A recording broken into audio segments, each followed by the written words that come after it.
Students, welcome back to my YouTube channel. आज मैं आप लोगों के लिए बीएससी सेकेंड ईयर बॉटनी का एक टॉपिक लेकर आई हूँ।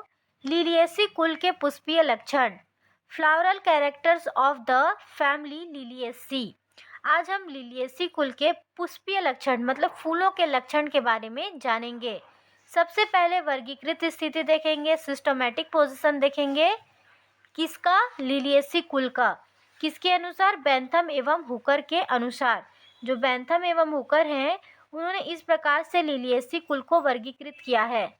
सबसे पहले देखेंगे प्रभाग, डिवीजन, फेंड्रोगेम्स, समूह, ग्रुप, मोनोकोटिलिडन्स, श्रेणी, सीरीज, कोरोनरी, कुल, फैमिली, लिलिएसी। अब हम फर्स्ट नंबर पे देखेंगे पुष्प क्रम मतलब फूलों का क्रम। पुष्प क्रम में अधिक भिन्नता होती है। ग्लोरियोसा में एकल कक्षस्थ, लिलियम में एकल अग्रस्थ, एलियम में स्कैपिजीरस प्रकार का पुष्पक्रम पाया जाता है। इसमें पुष्प एक मुंड मतलब हेड में लगे होते हैं। एक हेड होता है, एक मुंड होता है गोला टाइप से, उसमें लगे होते हैं तथा सहपत्र या स्पैथ के द्वारा ढके रहते हैं। मतलब उनके साथ जो और रहते हैं सहपत्र, सहपत्ती भी बोल सकते हैं, उनके साथ वो ढके रहते हैं। इसके पुष्पीय मुंड बहुत से यूनिपेरस साइमों का बना होता है जो कि अम्बेलेट क्रम में व्यवस्थित रहते हैं। अब देखेंगे सेकेंड नंबर पे पुष्प, फ्लावर, या जिन्हें हम फूल भी कहते हैं। पुष्प सवृंत सहपत्री, उदाहरण एस्पेरेगस, अथवा असहपत्री, उदाहरण हेलोनियास। पूर्ण, प्रायः एक्टिनोमॉर्फिक एवं द्विलिंगी। द्विलिंगी का मतलब होता है जिसमें दो लिंग होते हैं, नर एवं मादा, उसे द्विलिंगी कहते हैं। परंतु स्माइलेक्स में एक लिंग मतलब सिर्फ एक ही लिंग होते हैं। पुष्प प्रायः अधोजयांगी तृतीय होते हैं। थर्ड नंबर पे देखेंगे परिदल पुंज, 6, 3-3 के 2 चक्रों में 6 होते हैं, परिदल 6 होते हैं और 3-3 के 2 चक्रों में होते हैं। प्रायः स्वतंत्र, उदाहरण लिलियम। स्वतंत्र होते हैं मतलब किसी से जुड़े नहीं होते, किसी पर आश्रित नहीं होते। परंतु एलोए, एलियम, एस्पेरेगस आदि में संयुक्त होते हैं। परिदलपुंज नलिका, बेलनाकार, घंटाकार होती है। जो उनका परिदल होता है वो नलिका जैसी मतलब नली जैसी होती है, या फिर बेलनाकार गोल टाइप से, या फिर घंटाकार होता है। विन्यास कोर स्पर्शी, कोर छादी अथवा व्यावर्तित प्रकार का होता है। जो कोर स्पर्शी, कोर छादी इसका मतलब नहीं समझते हैं, इस पे हमारा प्रॉपर वीडियो बना है, आप जाकर हमारे यूट्यूब चैनल पे उसे भी देख सकते हैं। फोर्थ नंबर पे है पुमंग, 6। जो पुमंग होता है वो भी 6 होता है, 3-3 के 2 चक्रों में ये भी होता है। ये परिदलों के अभिमुख होते हैं। पुमंग प्रायः स्वतंत्र होते हैं मतलब किसी पे आश्रित नहीं होते, परंतु रश्कम में इनके पुतंतु आपस में जुड़कर एक छोटी नलिका बनाते हैं। परागकोश प्रायः द्विकोष्ठीय आधार लग्न होते हैं जो कि लंबवत दरार द्वारा स्फुटित होते हैं। अब देखेंगे फिफ्थ नंबर पे जायांग, त्रिअंडपी। त्रिअंडपी का मतलब होता है इनमें 3 अंडप होते हैं, युक्ता अंडपी होते हैं। अंडाशय प्रायः ऊर्ध्ववर्तीय त्रिकोष्ठीय होते हैं मतलब इनमें 3 कोष्ठ होता है। प्रत्येक कोष्ठ में कई बीजांड होते हैं।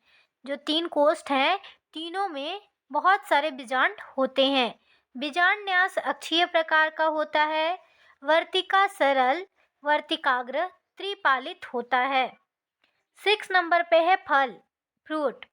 एक कैप्सूल अथवा बेरी के रूप में होता है। जो लिलिएसी कुल है उसके जो फल हैं वो कैप्सूल के रूप में होता है। 7th नंबर पे है बीज, सीड्स। भ्रूणपोषी एवं एक भ्रूण युक्त होते हैं। लिलिएसी कुल का आर्थिक महत्व, economic importance of family Liliaceae. हम जानेंगे आर्थिक महत्व किसका, लिलिएसी कुल का। फर्स्ट नंबर पे है भोजन के काम आने वाले पौधे। प्याज के भूमिगत बल्ब तथा वायवीय पत्तियों को साग भाजी के रूप में प्रयोग किया जाता है। जो प्याज होता है उसका जो भूमि से ऊपर वाला भाग, वायवीय भाग, जो उसकी पत्तियां हैं, उसे साग के रूप में खाया जाता है। और जो अंदर का जो बल्ब है, जो भूमि के अंदर रहता है, उसे सब्जियों में मसालों के रूप में उपयोग किया जाता है। लहसुन की गुद्देदार पत्तियां खाई जाती है। सतावर के नवीन प्ररोह सब्जी में प्रयोग होते हैं। सेकेंड नंबर पे है विभिन्न प्रकार की औषधियों के काम आने वाले पौधे। विभिन्न प्रकार की औषधियों, औषधि का मतलब होता है दवाई, मेडिसिन को कहा जाता है, के काम आने वाले पौधे। प्याज की पत्तियों का प्रयोग दांतों और कानों के रोगों में होता है। जो प्याज की पत्तियां होती है उनका उपयोग दांतों और कानों के रोग को ठीक करने के लिए किया जाता है। लहसुन की पत्तियां कर्मिनेटिव के रूप में खांसी, नज़ला तथा बुखार में प्रयोग की जाती है। सुखदर्शन की पत्तियों का रस कान के दर्द में काम आता है। सुखदर्शन भी एक प्लांट है, उसका रस उसकी पत्तियों का रस कान के दर्द में काम आता है। नागदौन के बल्ब तथा पत्तियों का प्रयोग मूत्र यूरिन को कहा गया है, संबंधी रोगों में तथा टॉनिक के रूप में किया जाता है। चोप चीनी की जड़ों से प्राप्त औषधि गठिया और पेचिश के काम आती है।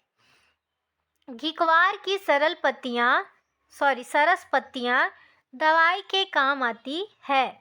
घिकवार भी एक प्लांट है, उसकी पत्तियां क्या है, दवाई के काम आती है तथा इसका उपयोग सौंदर्य प्रसाधनों, मतलब जो सौंदर्य के लिए मेकअप के सामान बनाने के लिए उपयोग किया जाता है। किसका, घिकवार की पत्तियों का, को बनाने तथा जले हुए स्थानों में लगाने के लिए उपयोग किया जाता है।